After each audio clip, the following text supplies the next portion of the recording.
할렐루야. 사랑하고 축복합니다. 제48과 세계교회사 중에서 고대사에 대해서 말씀을 드리고자 하겠습니다.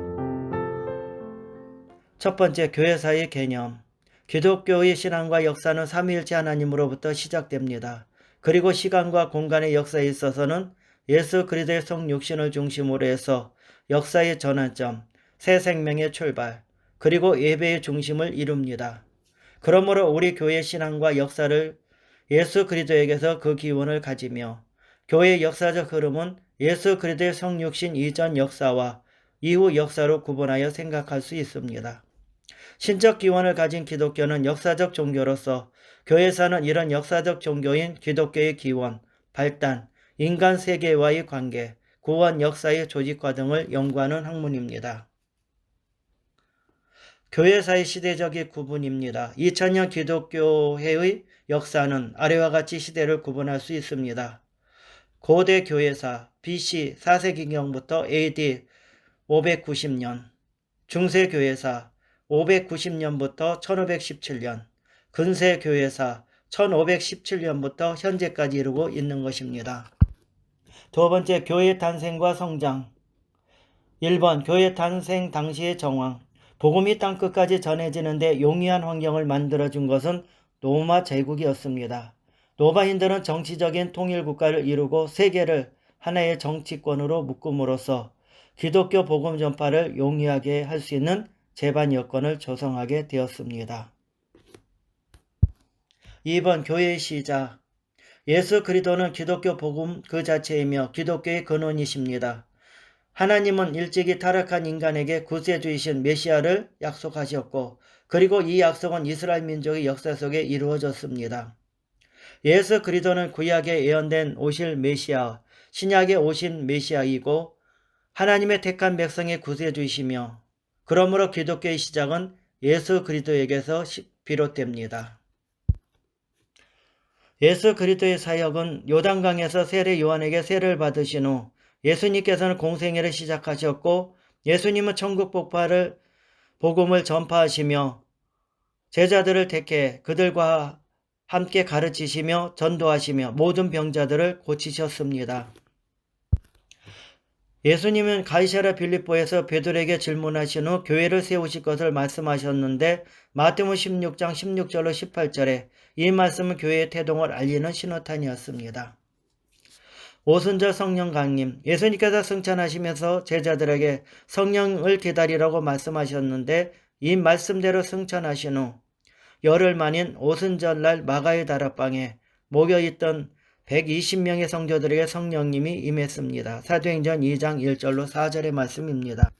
베드로가 설교했을 때 하루에 3,000명이 회개하고 예수 그들을 믿는 놀라운 역사가 일어났고, 이날이 바로 교회사를 여는 첫 장이 되었으며 동시에 교회의 시작이 되었습니다. 3번, 핍박 속에서 성장한 교회. 오순절날 성령의 충만함을 받은 베드로를 비롯한 제자들과 성도들은 예루살렘을 비롯해 로마 그리고 로마 제국에 속해 있던 소아시아 지방의 여러 곳에 복음을 전했습니다. 특히 예루살렘이 유대인들을 위한 선교의 전략지였다면 이방인 전도의 요통지는 안디옥이었습니다. AD 70년 로마 장군 디도에 의해 이스라엘이 멸망한 후에는 안디옥의 비중이 더욱더 확대되었습니다. 안디옥 교회는 바울과 바나바를 이방인을 위한 선교사로 파송했을 뿐만 아니라 가까이 있는 소아시아 지방의 멀리 아프리카와 인도까지 영향을 미치는 선교적 요청지가 되었습니다. 유대인들의 핍박이 있었습니다. 기독교 초기의 박해는 로마인으로부터가 아니라 유대인으로부터 가해졌습니다. 유대인들이 가했던 가혹한 핍박 중에 하나는 최초의 기독교 순교자였던 스테반의 죽음에 뒤이은 것이었습니다. 사도행전 7장 54절로 60절에 말씀하고 있습니다. 로마 제국은 몇 가지 이유로 기독교를 박해하기 시작했습니다. 사상의 부조화 때문에 일어났습니다. 로마인은 국가지상주의, 기독교는 신분주의를 형태를 가지고 있었기 때문에 핍박이 되었던 것입니다. 로마 제국 정책과 부조화 때문에 되었습니다. 기독교인들은 다른 신들을 존경치 아니며 종국에는 세상의 종말을 부르짖는 급지자로도 오해받아 박해를 당하게 됩니다. 로마인들은 황제 예배, 귀일 결사 금지, 군대 복무 등의 정책을 기독교인들에게 적용했습니다. 그러나 기독교인들은 군 복무나 정부의 관리직 등을 거부하고 공적 집회나 극장 등에 가지 않는 등 이방신들의 제사에 참여하는 것을 금하였습니다. 기독교인들의 집회에 대한 오해와 미신이 있었습니다. 로마인들은 기독교인들을 식인종으로 오해했습니다. 그리고 인사를 하면서 입맞춤으로 성도들의 교제를 시작했는데 음란 행동으로 오해를 받았으며, 그리고 기독교인의 천재지변이 일어난다는 미신을 믿고 있었습니다. 반국가적인 단체로 오해받았습니다. 로마 제국은 당시 사람들의 연합적인 조직이나 집회를 금지하였습니다. 그런데 기독교인들은 로마 제국 내 광범위한 지역에서 감독을 중심으로 조직을 확대해 나갔습니다.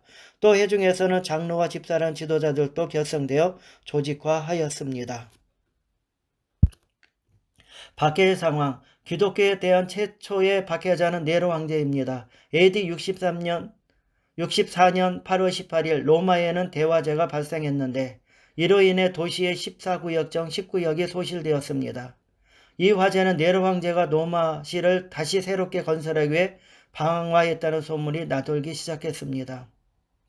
그리하여 네로는 누군가 범인을 잡지 않으면 자신의 입지가 곤란해질 것을 우려하여 방화범으로 기독교인을 지목했는데, 이렇게 해서 기독교의 박해가 시작되었으며 이 시기에 베드로와 바울이 순교하였습니다. 4번 초대교회의 이단 나사렛파. 처음에 이름은 전체 교회에 붙어진 조롱조의 이름이었습니다. 그러나 나중에는 바울을 몹시 괴롭힌 초기 유대주의자들의 전통을 따르던 종파들에게 적용되었습니다. 철저하게 모세의 율법을 지켰으며 할례와 유대인의 안식에 대한 납피들의 규례를 준시하였습니다. 예비온우파가 있습니다. 이들은 나사렛파와 유사했으나 훨씬 급진적이며 모든 그리스도인들에게 유대의 율법을 강조하고자 하였습니다. 영지주의가 있습니다. 영지주의자들은 물질은 회복할 수 없는 악이기 때문에 구원은 이를 제거하는 데 주장하며 구원받기에 금욕생활을 강조하였습니다. 몬타니즘은 영지주의와는 달리 교리적으로 기독교적인 근거를 따르면서도 극단적인 신앙을 주장하면서 교회를 위협했던 이단 종파입니다. 5번 정통교회의 확립. 병증가들의 등장이 있었습니다. 이교들의 세계에 기독교가 침투하면서 그들의 공격을 대처하고 기독교의 신앙을 제대로 소개하기 위해서 변증가들이 등장하게 되었습니다. 교부들의 등장이 있습니다. 교부들은 변증가들을 뒤이어 기독교의 신앙을 체계화하고 일원화했으며 신학적인 작업을 했습니다. 속사도 교부. 사도들로부터 전승해온 신앙의 유산을 제3세대들과 그 위의 모든 세대들에게 전해야 한다는 소명감으로 사도들과 이후 세대들 사이의 교량 역할을 하였습니다. 속사도 이후의 교부들. 이 시기에 이단들의 공경이 극성을 부리던 시기이므로 공교회의 지도자들은 신학적으로 이를 대항하는 데 총력을 다했습니다. 6번 콘스탄틴 대제와 기독교 공인. 콘스탄틴은 기독교를 공인했을 뿐만 아니라 기독교를 보호하기 위해 특별한 법을 만들어 실질적으로 혜택을 주었습니다. 7번 초대교회의 종교회의. 니케아 종교회의 325년. 회의의 발달 원인이 있습니다. 이 회의의 발달은 알렉산드리아 교회의 장로였던 아리우스에게서 시작되었고 318년경 아리우스는 그리스도의 신성에 대한 교회의 공인 견해와 다른 의견을 퍼뜨리기 시작했습니다. 그래서 결의사항이 나오게 됐습니다. 토의는 그리스도가 하나님과 동일한 본질인가 또는 하나님과 유사한 본질인가는 문제에 기착하였습니다. 65일간 계속된 논쟁 끝에 니카의 회의는 참 하나님의 참 하나님, 창조되지 않고 나신 아버지와 동질이시며 그로부터 모든 만물이 만들어진 한 주 예수 그리스도를 믿는다는 신앙 고백을 만들어냈습니다. 8번 어거스틴의 활동. 어거스틴은 354년부터 430년 이교도인 아버지와 기독교인 어머니 사이에서 태어났습니다.